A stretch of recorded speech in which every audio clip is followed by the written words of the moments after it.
Hi, I'm Dale Jr. And I'm Cal Naughton Jr. That don't sound right. Hi, I'm Jarrett Sampson. And I'm Big Nick. And welcome to the Trade and Paint podcast where we talk NASCAR. Nick, how's you doing today? I'm doing pretty good. Can't complain. What we got lined up for us today? What we talking about? Well, I think we're going to start off with qualifying. Then some big news from Hendrick earlier this week, and that was a pretty exciting Xfinity race today. I feel like it was kind of boring until right there at the very end, where fuel mileage started taking place. That makes sense. Do you think the car is going to be like that tomorrow? I hope at the end it's exciting like it was at the end of this race, but I hope there's more action and it's more exciting throughout the entire race than just right there at the end. Last year, you only had that one caution with Chase Elliott running out of gas. Let's hope it ain't like that this year. How about we don't talk about that? Yeah, let's not talk about that. Well, let's get started. Qualifying. Big takeaways. Playoff drivers, not so hot.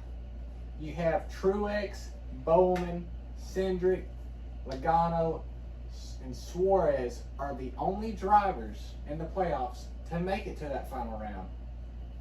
Any thoughts? I don't know how I feel about that. I don't know. I feel like it's, let me just say, the top finals, top 10, whatever. I feel like there's names on there that should be on there that's not. Like, for example, the only one, for example, Hendrick.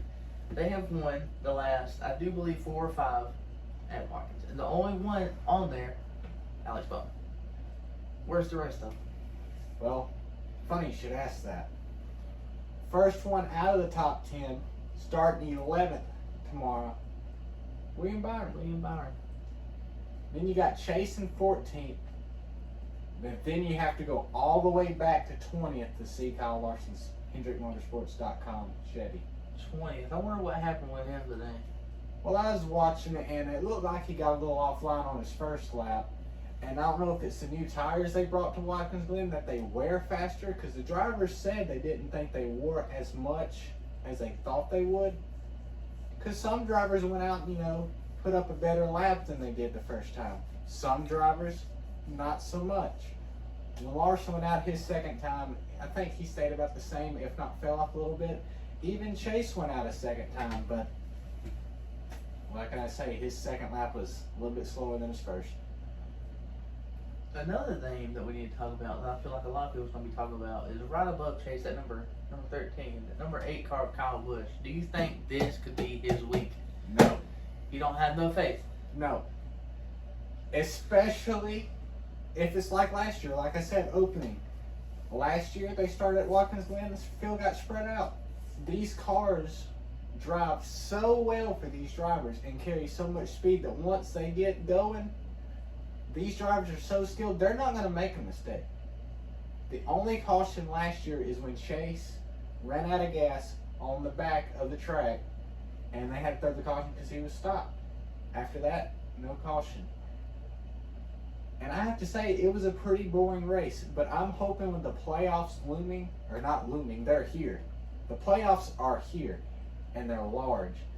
And I think that's going to add a little bit of excitement to this race. It's going to add a lot of urgency, and these drivers will be forced to be perfect.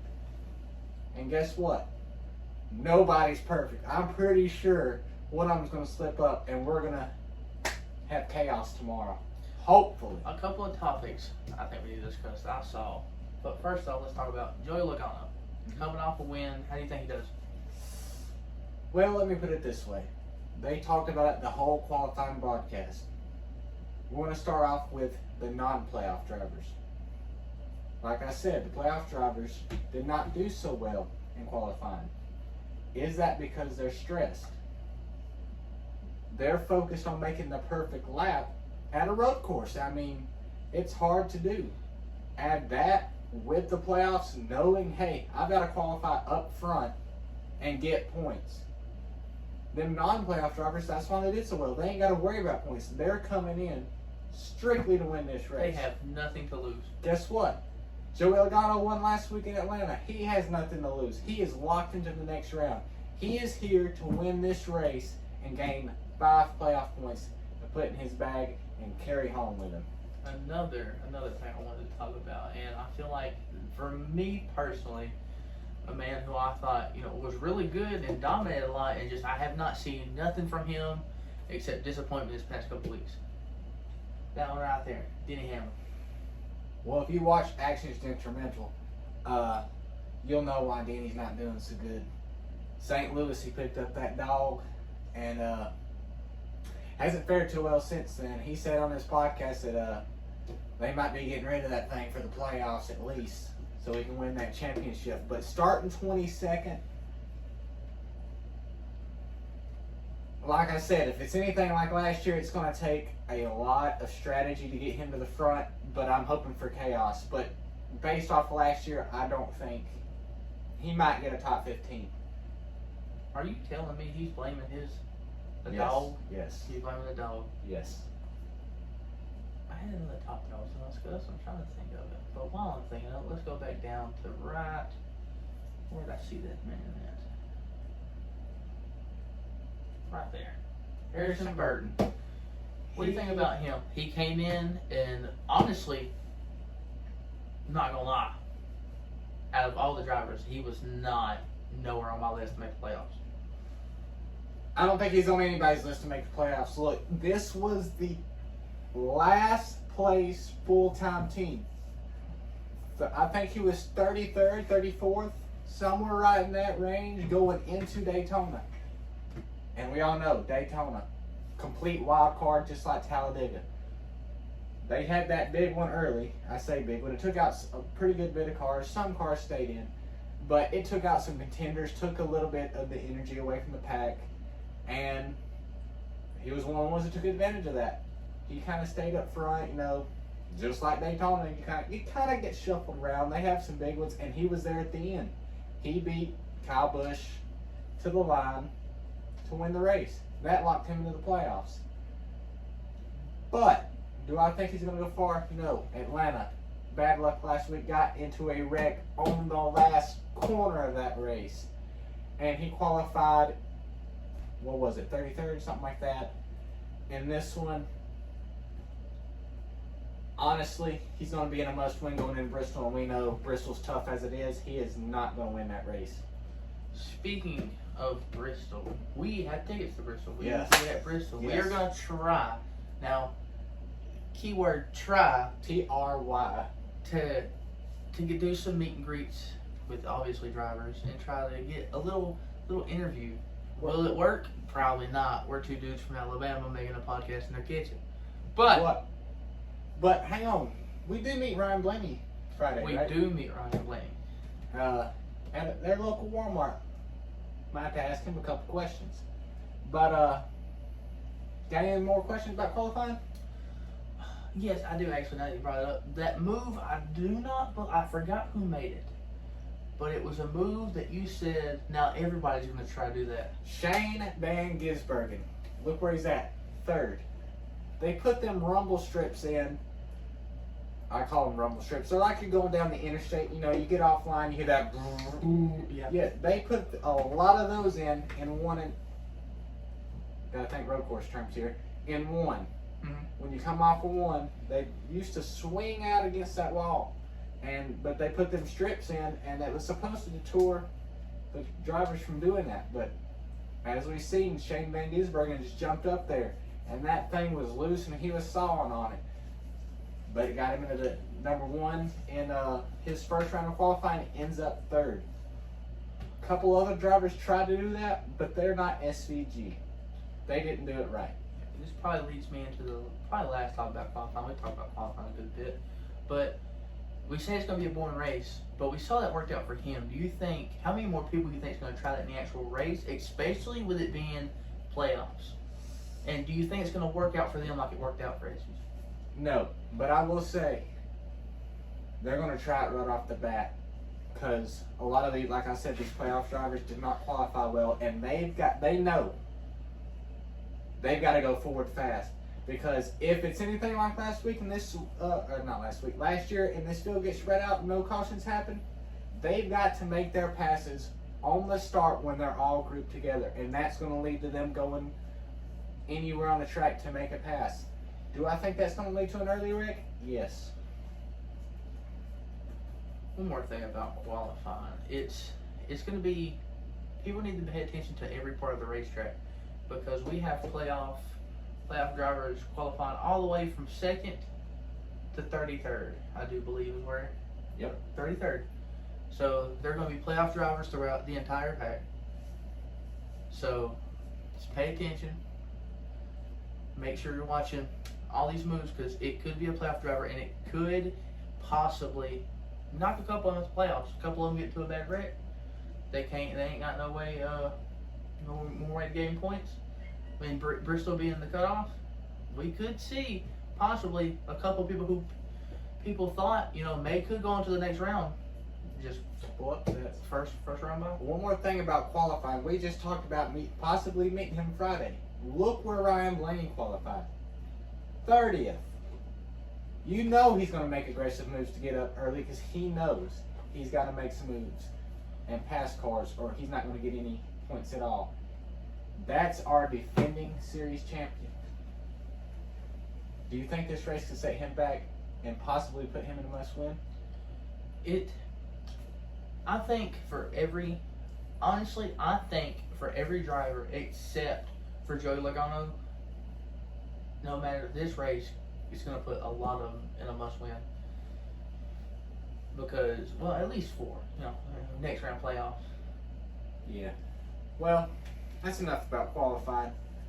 We got to talk about some news about Mr. Larson back here. I don't know if they can see that. Let me just. Yeah, I might not be able to see that. Let me pick them up for you. Looky here. The old double cars. Well, guess what? He didn't get to do it in 24. He's going for it in 25. Let's just say we're probably going to have a new set back there. I don't care if it's the same set, same paint scheme or not. We're getting a new set, because this didn't make it the whole 1,100 miles. Just saying. But what are your thoughts? Do you think that was the right move on Larson after how it went this year? I think it's a good idea, because, but like they put it, like last time we tried to do it, I have not watched much IndyCar. Have not seen nothing about it. When Kyle Larson was racing, I knew somebody, I knew a familiar face, I was watching it. I was watching qualifying. It's a lot different. But I enjoyed it, and I feel like people who only watch F1, they're like, hey, a NASCAR driver's coming here, and he from what I seen, he was doing pretty good. He was doing pretty good to that speeding penalty. Until that speeding penalty. From what I saw, he was doing good. So maybe they're like, dang, if he can do that here, like what is NASCAR about? So that opens up for more opportunity for more people to watch and gain a bigger fan base. And racing as a whole, I feel like, has a small fan base compared to all the other sports. It's very small, and I feel like this opens up the opportunities for more people. With that being said, I don't know if it is such a great idea, because, say, like they told him, any chance that it might get rained, you're not missing it. You're going to be in Charlotte this year. You will not miss it. NASCAR will not let that happen twice. So that's my only concern with it. I think if everything goes smooth, goes good, it'll be good for Kyle.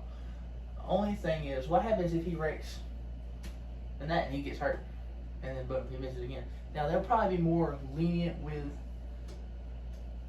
It does say racing incident in the waiver terms. We've seen that be here or there. Chase Elliott, 2023,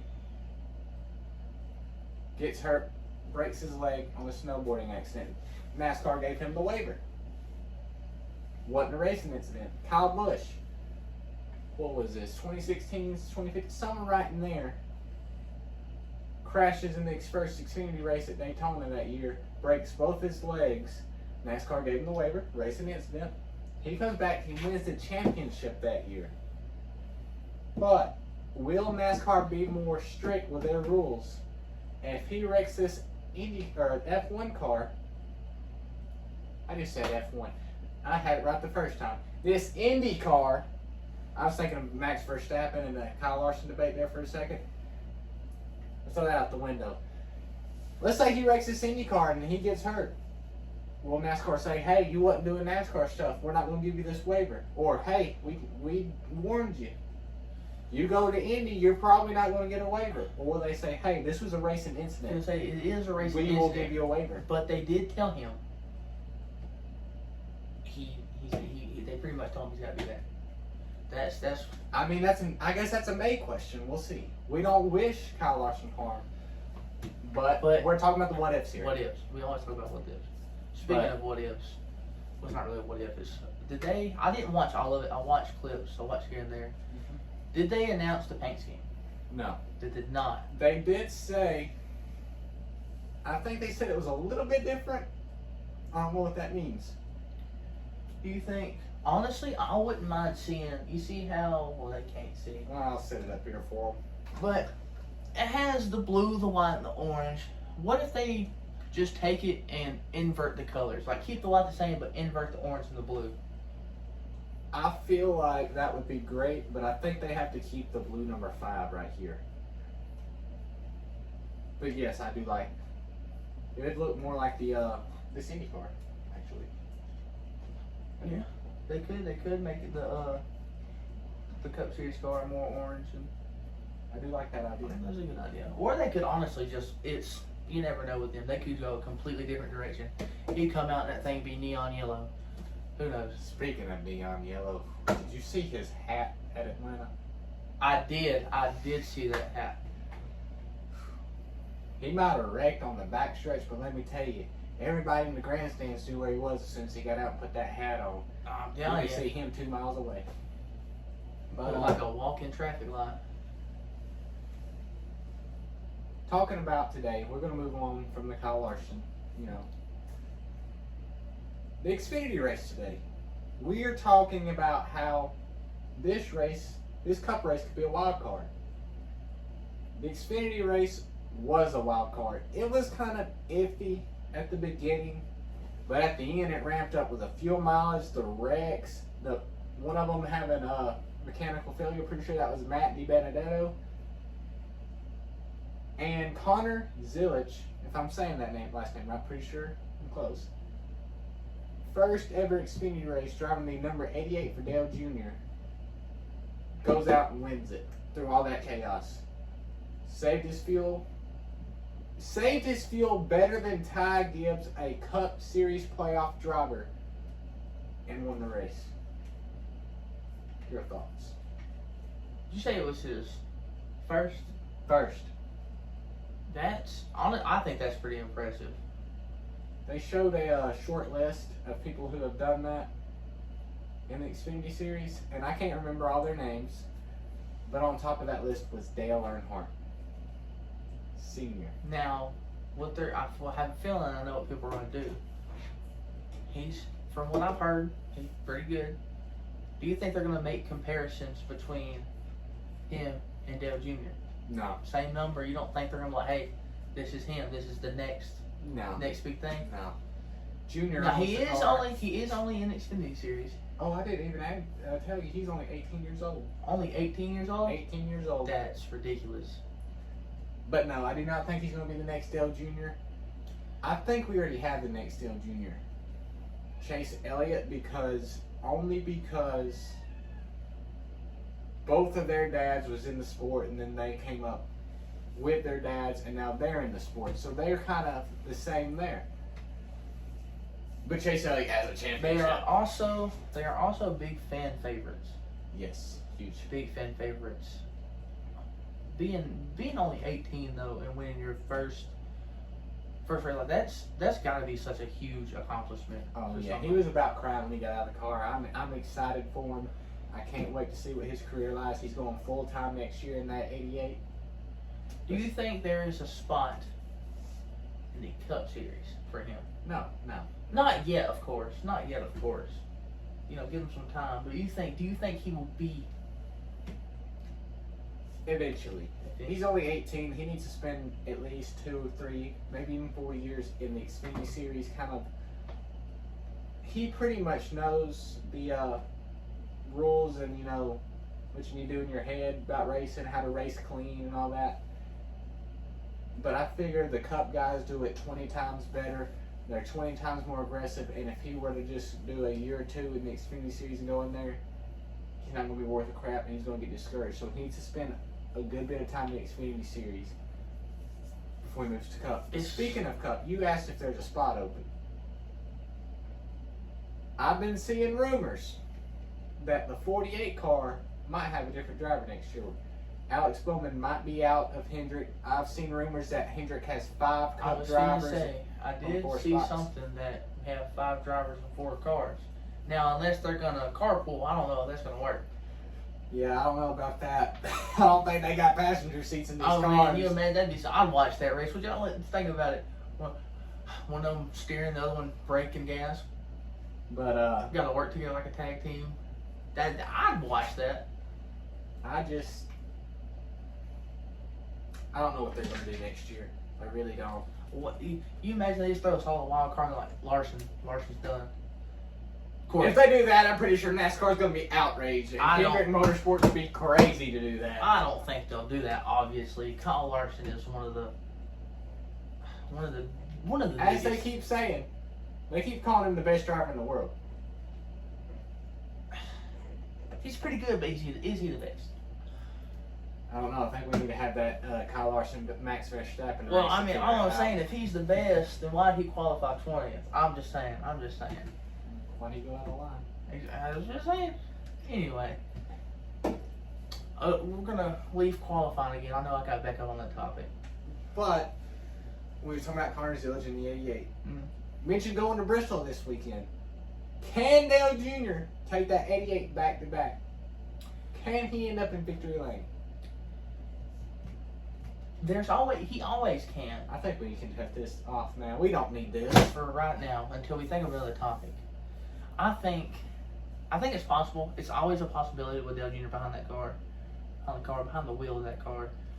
He, I've seen some pretty crazy stuff from my short experience. I don't have a lot of experience, but I've seen enough. I've seen some. I've seen him do some crazy things, and I've seen a bunch of people just do some crazy things, especially. But I think everybody has a chance, and I do believe he has maybe a slightly better chance because he's got all them races under his belt, all them years, all that that experience, and I think there's a very strong possibility we can see the 88 go back to back. I hope so. I hope we see an 88-9 week type of weekend there. I love to see an 88-9 weekend. But speaking of next weekend, like we said, we will be in Bristol, and we're going to try to meet some drivers. But if we can't, we're at least going to try to film a podcast in our camping spot. Episode, I don't know what episode will be because we might film. I think it's going to be episode 2. It might be going on. It might be 2. This is episode 1, and we had this idea like a month ago. But it's either going to be episode. We might have 2 episodes from there. We might have a episode after qualifying, kind of breaking down what things going to happen in the race, and then we might have one day after, like a pre and post game interview type thing. Be interesting. Now, another thing. What about?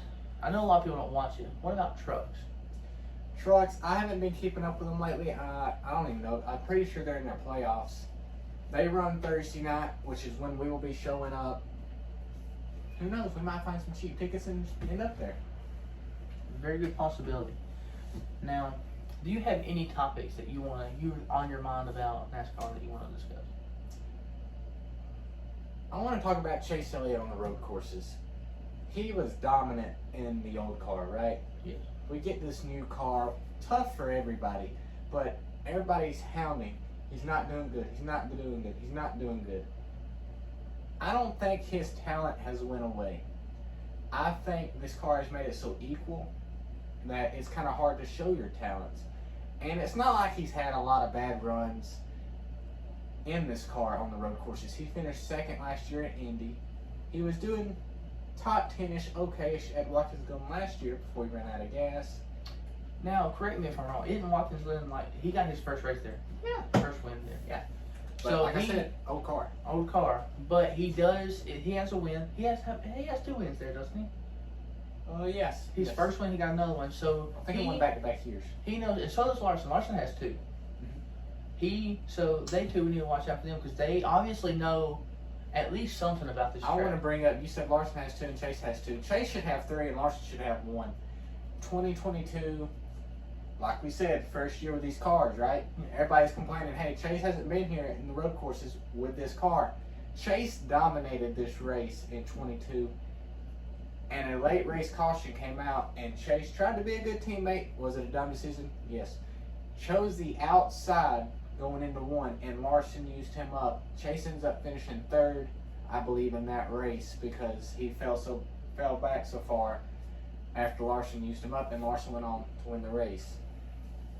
Like I said, Chase was in this car. Chase dominated. What has happened since then, I don't know. Can we see the old Chase come back soon? I hope. We'll have to see. He qualified 14th. I don't know if that's because of these new tires, if he did something wrong, but I guess we'll see tomorrow if he goes up to the front or if he kind of lingers around 10th all day.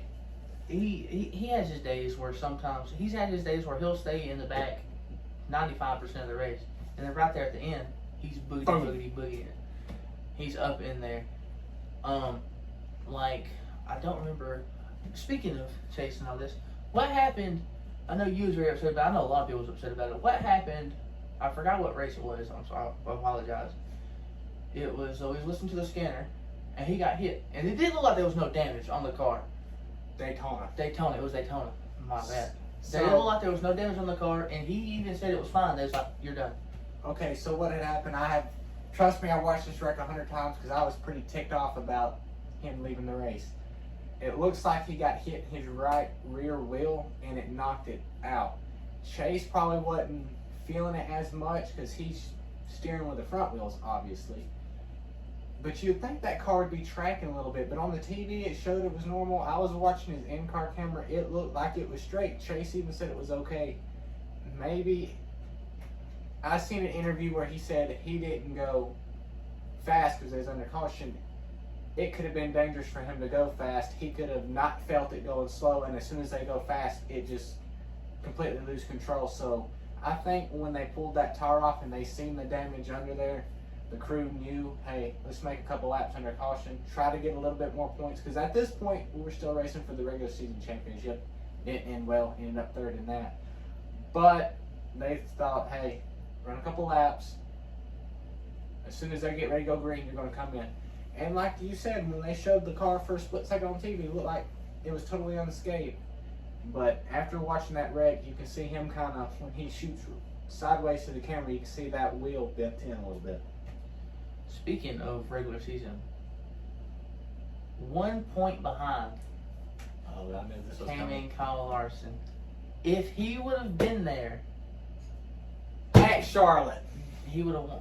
He could have. Be careful, man. Woo, woo. Little junior about went around. If he would have been there, that changes everything. Let me put it to you this way. I'm pretty sure Larson had the tiebreaker because he had like he has 4 wins, and I think Reddick has 2 or 3. Can't remember off the top of my head. But if he were to show up and run the first lap at Charlotte, talking about Kyle Larson, and if he were just to wreck on lap 2, he'd have got a single point for that race. Would have been tied, and I'm pretty sure the tiebreaker would have went to Larson.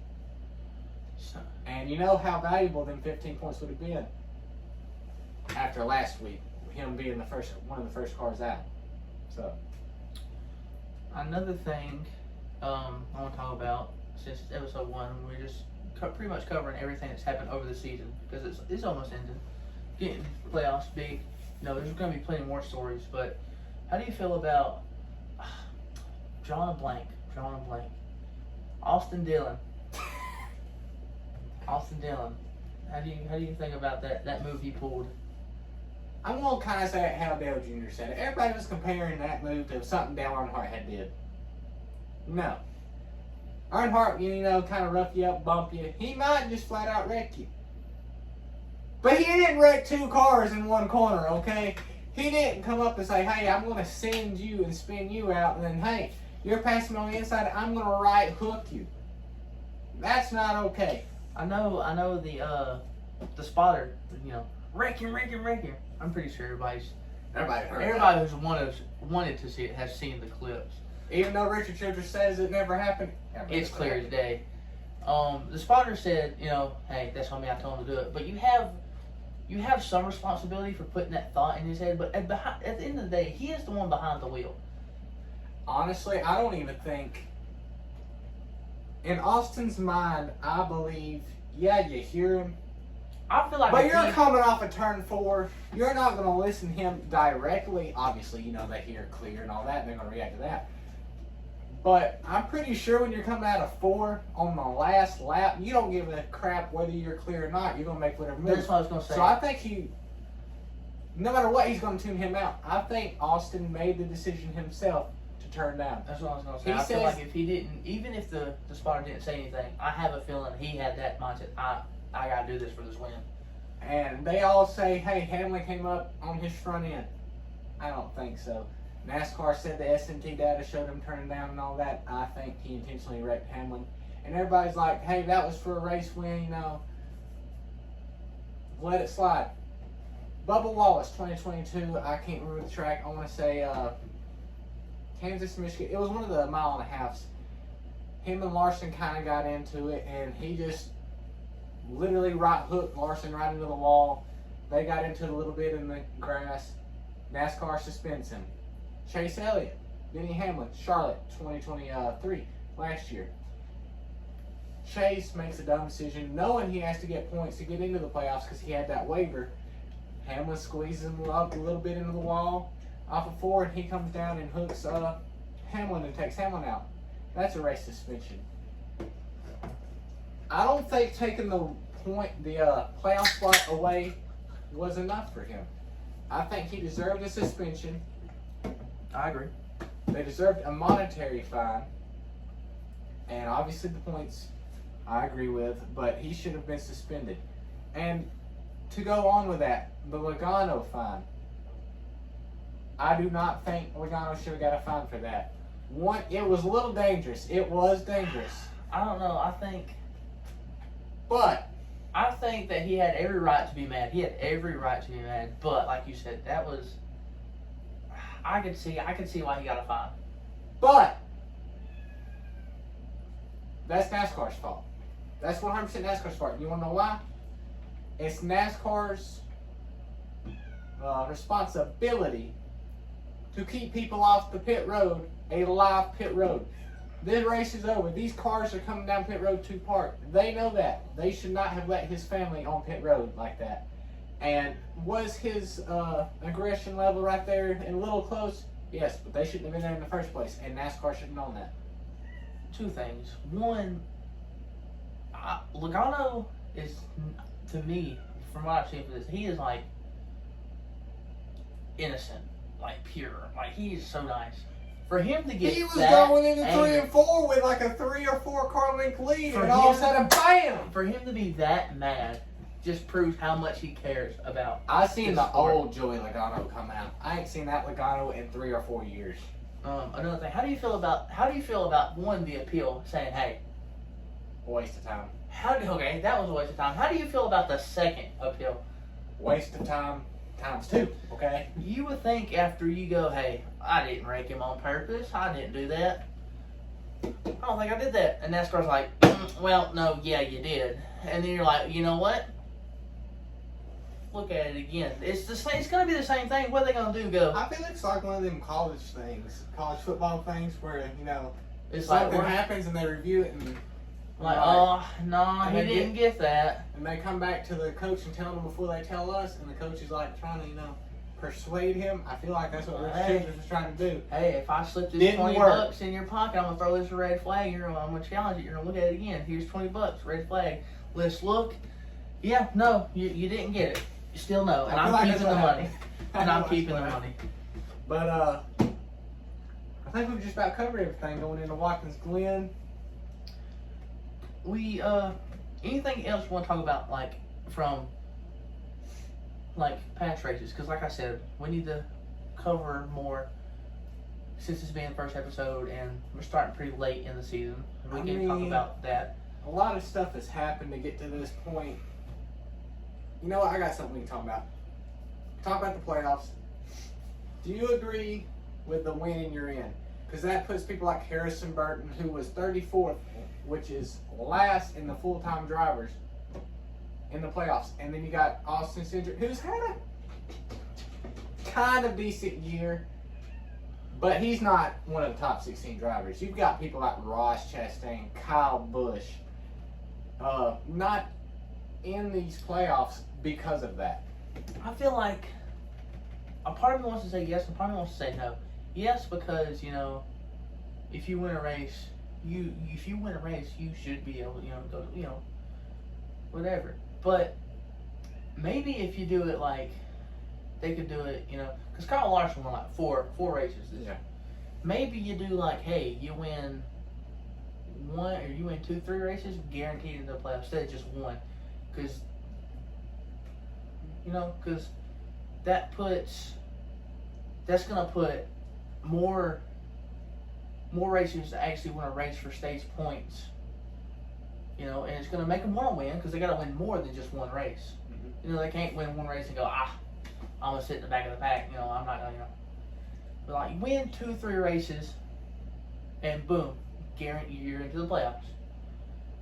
I like that idea because that gives them more motivation to win, because it's not just one race, it's more. And then it's also going to rely on the point system more. So it's not going to be like, I got lucky one time and I gotta win. I got lucky because Kyle Busch just ain't had a good season. I got in front of him and got to win. Twice. So I feel like it adds less luck and a little more skill, and you still get to use the point system that they have going on. I feel like that's a good happy medium right there. I agree. I also think, even with what you said, there should be a points limit. Like, you shouldn't be 30th in points and get in. You should be in the top 25 at least. That's how I feel. But I do like what you said. The last thing I want to talk about is, like we were talking about, these new cars, right? We had a wreck at Michigan. Corey Joy gets sideways, car instantly goes up, right? Starts flipping. They're like, by the way, it's not. Never mind. That's not what I'm thinking. I'm not thinking about. who are you thinking of? I'm thinking of Barry. Oh yeah, well I'm getting to that. Oh man, the fact that he got out that car and was like, "Oh okay," that's crazy to me. I don't know if y'all seen that wreck. We're getting to that. But oh man.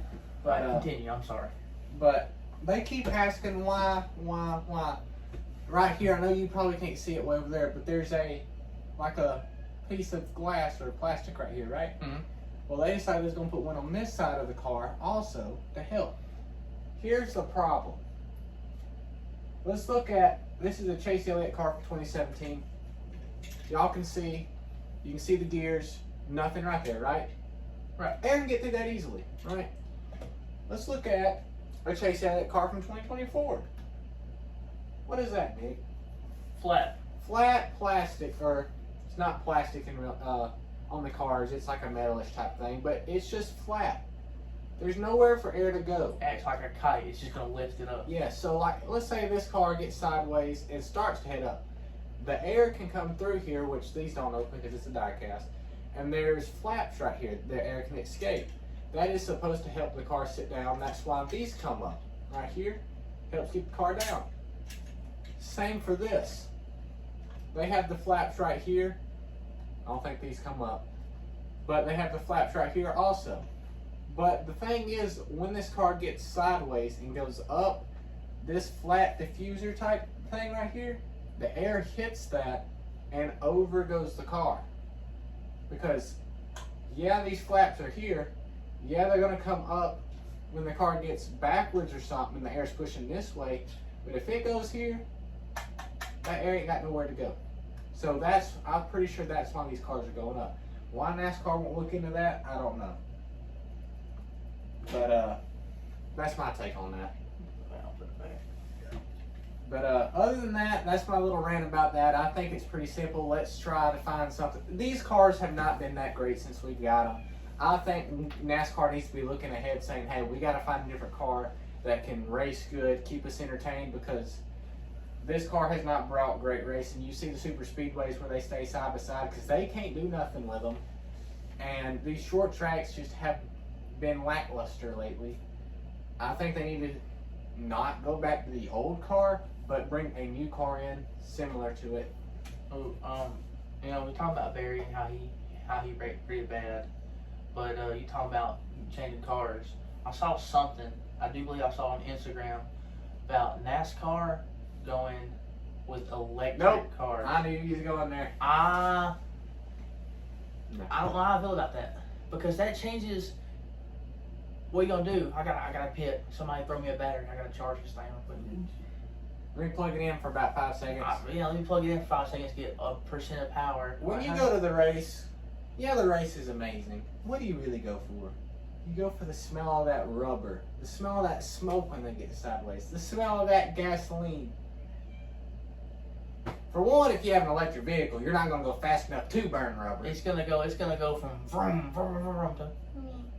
And I'm pretty sure it ain't gonna be that. All you're gonna hear a little bit of air. But something else I haven't thought of.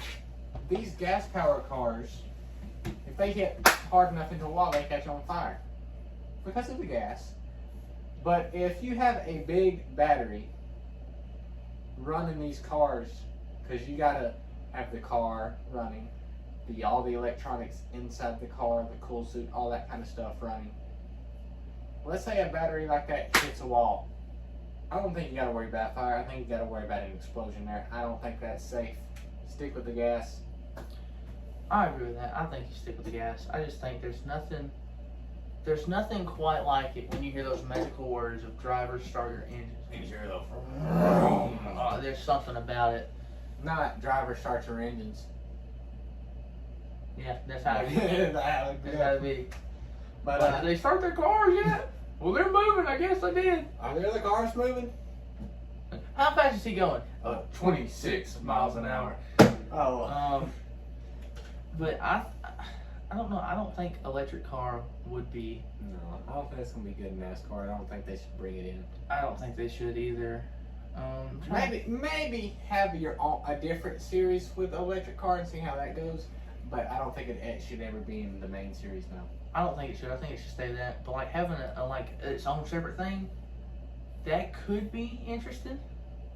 Like, you know, like truck, Xfinity, electric, Cup. I feel like that's too much. I think it's gonna be one of them ARCA deals where you don't see much of it. It's there, but you don't see much. I think they're, even if they do it, like they get it and all that, the fans are gonna have so much backlash towards it. It's not gonna go. Did It's you not gonna see go the well. car I in did. Chicago when they unveiled it? It don't even look like a NASCAR. It looks like a rally car. It looks like Shane Mann's SVG needs to get in one of them cars and run around Australia. That's what it looks like.